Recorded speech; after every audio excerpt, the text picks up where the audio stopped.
Welcome. In this video, we are going to take a look at problem 6. It is from section 1.1 of College Algebra 2E by OpenStax. In this problem, we need to simplify the given expression. And when we do that, we need to follow the order of operations.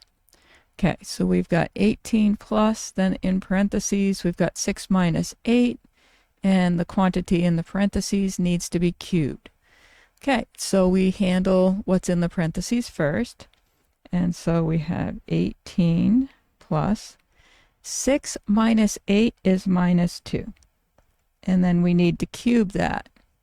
And so cubing means we have minus 2 times minus 2 times minus 2. So minus 2 times minus 2 is a positive 4. But then we multiply by another minus 2, and that gives us minus 8. And then 18 minus 8 is 10, and that is our answer. I hope you found this helpful.